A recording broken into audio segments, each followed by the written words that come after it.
Okay, now that we've explored the bitmap tools, we're going to get into the vector tools, which are different than bitmap tools. Bitmaps are photographs or JPEGs or GIF files that you bring into Fireworks to work with. Vector tools are custom graphics that you create within the program. So I'm going to go ahead and hit Fireworks and open up a new document. Make sure it's at 72 dpi, and I'm just going to change the dimensions here, maybe 500 by 500 pixels I want to work with, and I'm just going to leave my background transparent because that's how I like to work. So here I am. I have a blank canvas, and we're going to come down here to our vector tools. And we're going to talk about a couple of these. The first tool we're going to talk about is the line tool.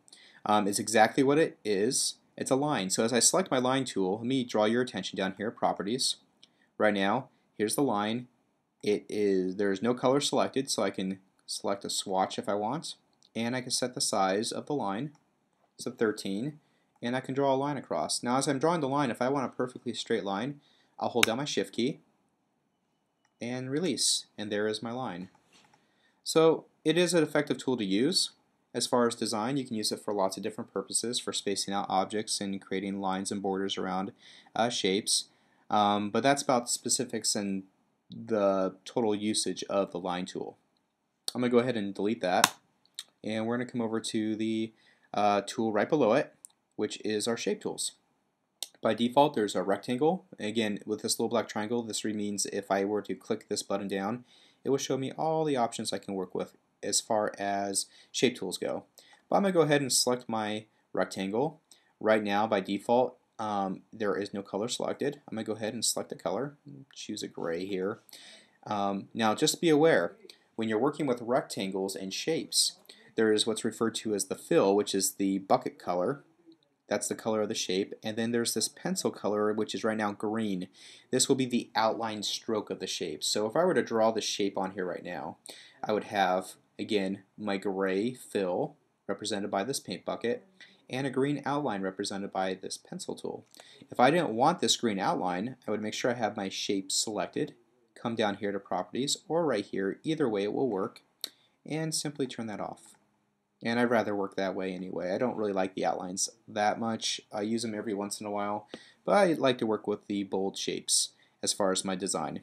Now, again, with vectors, they're different than bitmaps because vectors are mathematical based graphics that you create within a program, meaning when we worked with a bitmap and I sized up the image I was working with, the image became pixelated. The clarity of the image was lost.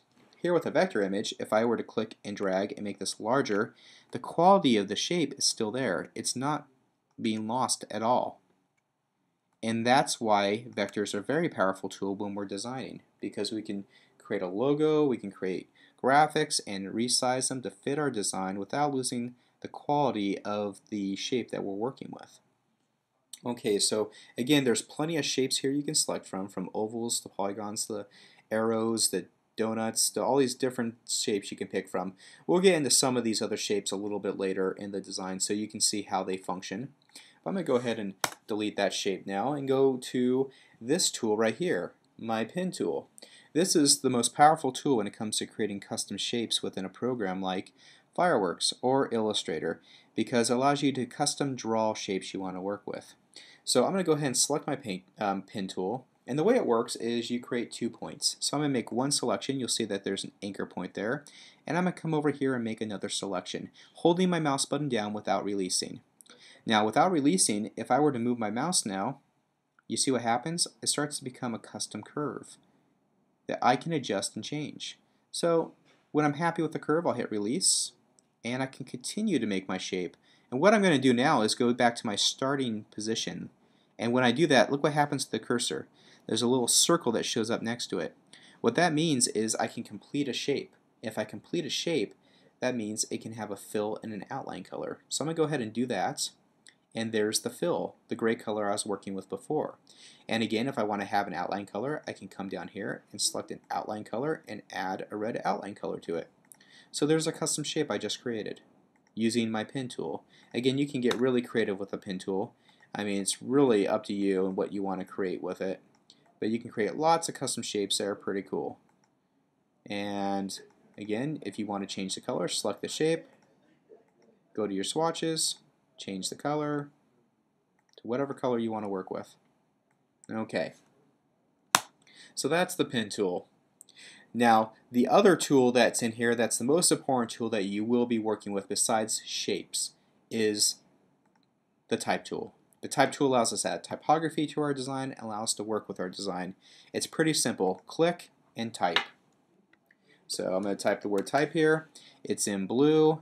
It's at a certain font size, but with this type selected, I can come down here to the bottom. I can see that I have it a font as Helvetica New, LT, STD, 57 condensed, and if I want to, I can come down here to what's referred to as the font family. This is the font, and a lot of fonts have different options: bold, condensed, italicized, you name it. This one in particular has many font options, so I'm going to go ahead and hit black condensed because it's bold, and I'm going to resize it from 12 point to, let's say, 35, and there it is. There's my font.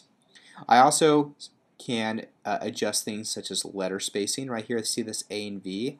Right now it's set to 0. If I were to increase the size, I can increase the spacing between the letters. Right here next to it, where it says 120 with the arrows pointing up and down, this is line spacing between lines of text. And I'm going to show you how that works right now. So I have the word type here. I'm going to go ahead and instead of just clicking and typing, I'm going to draw a box about the size that I want to have maybe a paragraph of text to be in. I'm going to adjust the size here to 12-point font, and I'm going to come up here to the word commands in my menu. In commands, there's a text option, and in text we can change whatever type we're working with to lowercase, uppercase first, but there's this nice option called lorem ipsum. Lorem ipsum is filler type when you're working in design.